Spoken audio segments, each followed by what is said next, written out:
Supposed to get severe thunderstorms, and here it is. This is what we're getting, and flooding. So we already had an inch of rain. So see what it looks like. I put mulch over there. Didn't put it all, but we'll have to wait till tomorrow. And I wanted to show you what I'm going to do is set up the camera and go live with the thunderstorm, so you can see what's going on.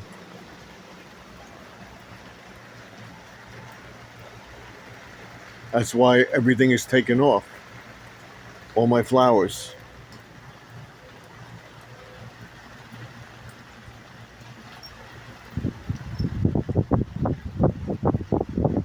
See them all?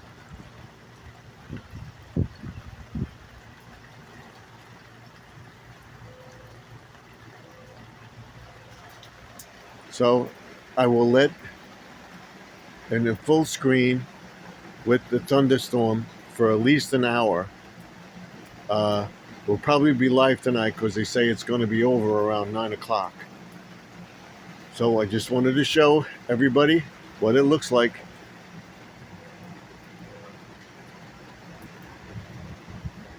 So I'm going to let it go for about an hour or so. See you in the next one.